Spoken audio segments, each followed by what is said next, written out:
Di episode sebelumnya telah berakhir dengan Domina yang datang untuk membantu Mas dan melawan Insenjiro.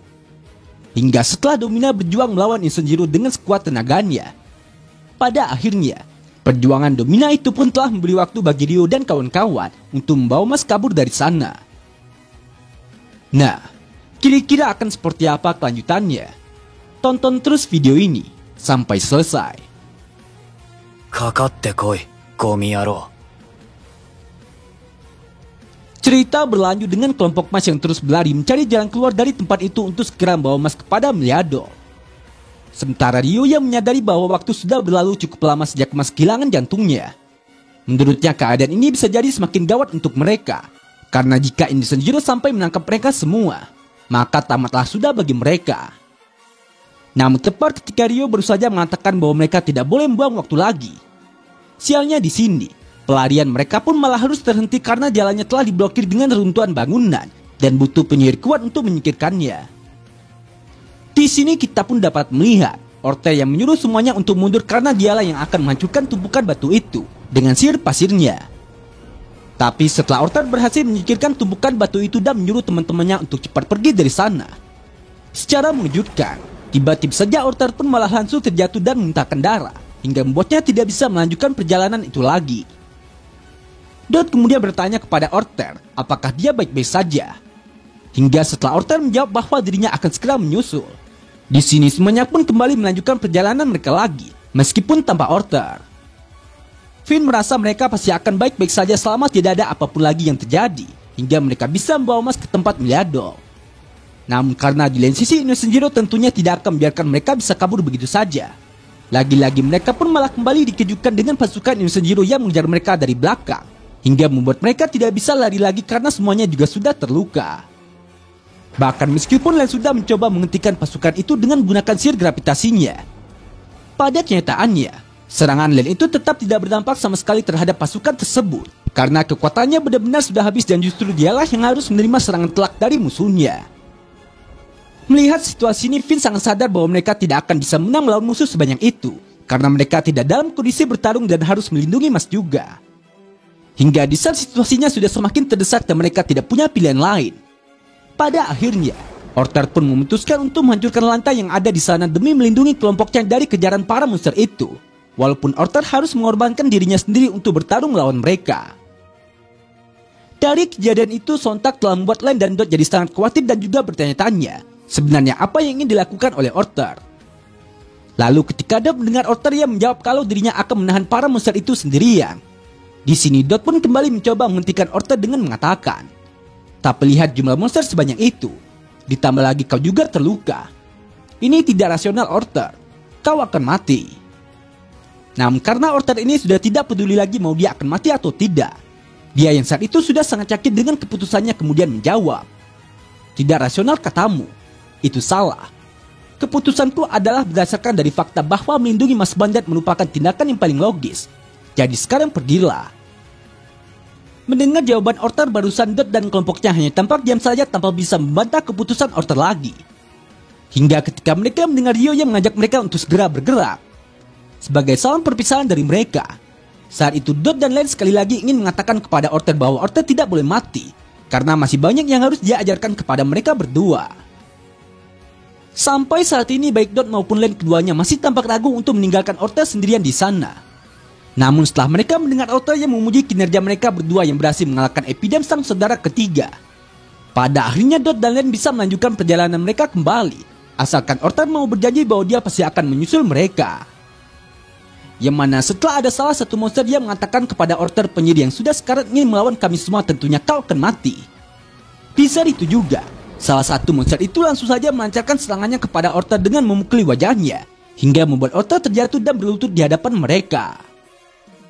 Monster itu kemudian kembali berbicara kepada rekannya dengan berkata, "Hei lihat, dia sama sekali tidak berdaya.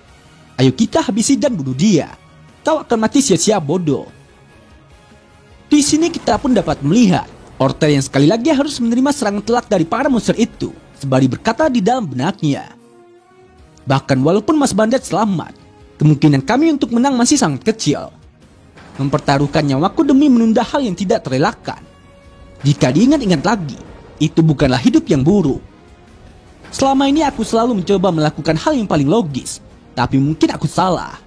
Karena jika aku mempertaruhkan nyawaku di skenario yang sudah pasti kalah, sambil masih memegang harapan kalau dia bocah yang coba kulenyapkan bisa menyelesaikan ini, maka yang bisa kulakukan untuknya adalah terus bertarung hingga tubuhku menjadi debu. Sisanya aku serahkan pada kalian semua. Sementara ketika Orta sudah bertekad untuk mempertaruhkan semua yang dia miliki di dalam pertarungan ini, di lain sisi kita pun juga dapat melihat Dot dan kelompoknya yang akhirnya berhasil juga menemukan pintu keluar dari markas Innocent Zero. Hingga setelah beberapa saat kemudian mereka telah membawa Mas kembali ke Akademi Eston dan bertemu dengan Meliadol. Di sini Meliadol pun langsung saja mengeluarkan sebuah peti yang berisi jantung buatan untuk Mas, dan dia juga segera memasukkan jantung itu ke dalam tubuh Mas dengan paksa karena dia tidak ingin membuang waktu lagi.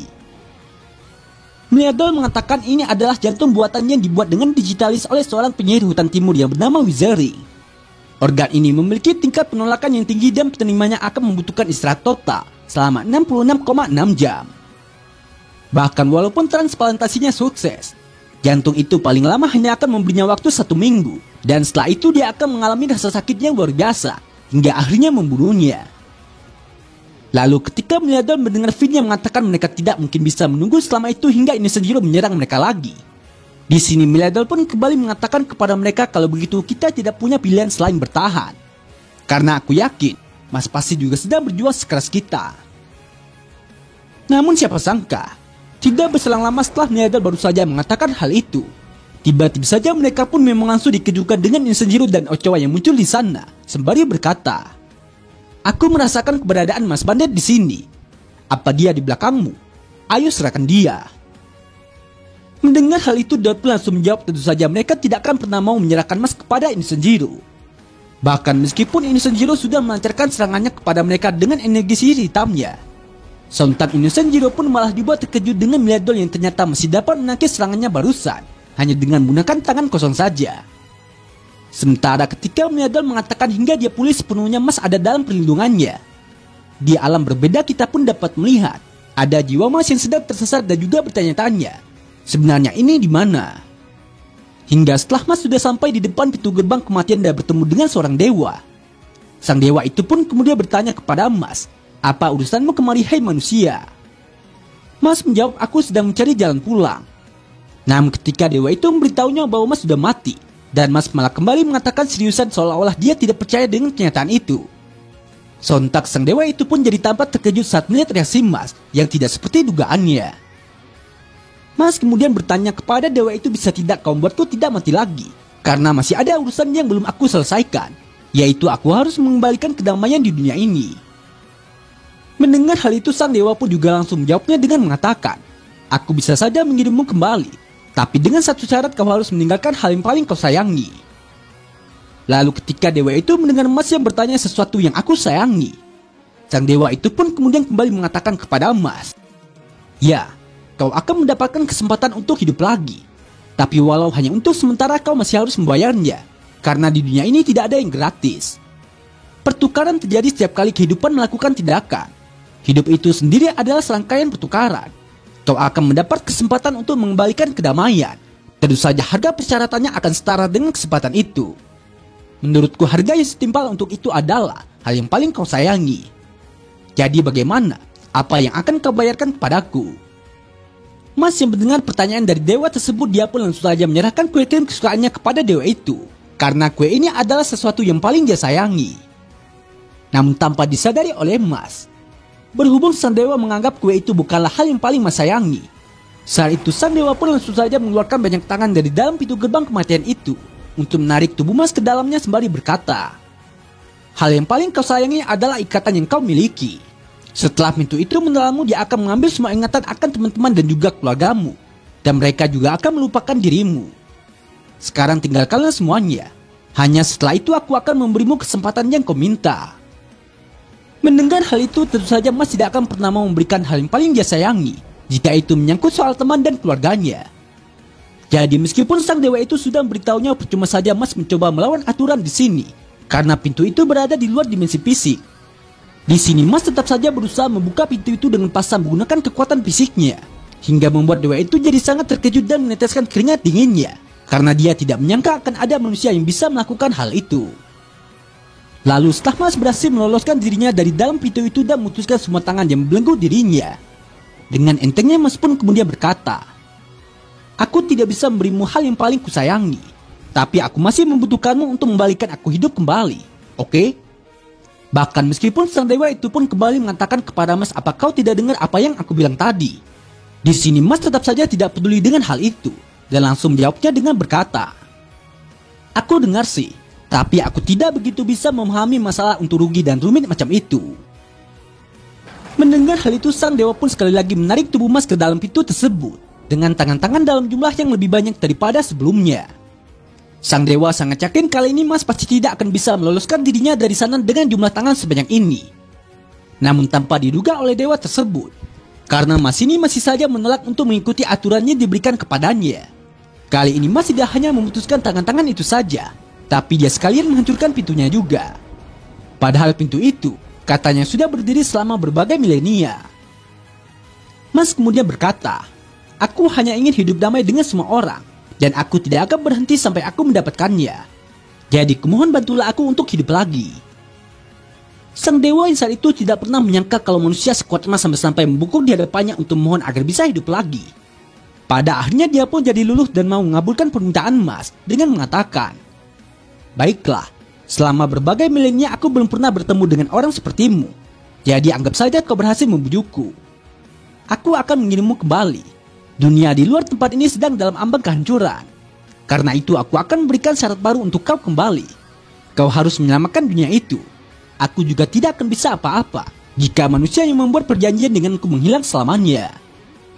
Kemudian ketika dewa itu mendengar Mas yang menjawab itu boleh saja, tapi pertama ada sesuatu yang ingin kutanyakan terlebih dahulu. Sang dewa itu pun malah balik bertanya kepada Mas dengan mengatakan, "Seriusan, kenapa sikapmu itu sangat sombong sekali?" Lalu Mas hanya menjawab, "Aku mau pemanasan sedikit sebelum kau mengirimku kembali, karena aku butuh otot kalau aku ingin menang." Nah, jadi inilah keseluruhan cerita dari video Marcel kali ini. Terima kasih buat teman-temannya sudah nonton sampai selesai. Kira-kira akan ada keseruan apa lagi setelah ini? Tetap nantikan update video lanjutannya hanya di channel Onobe.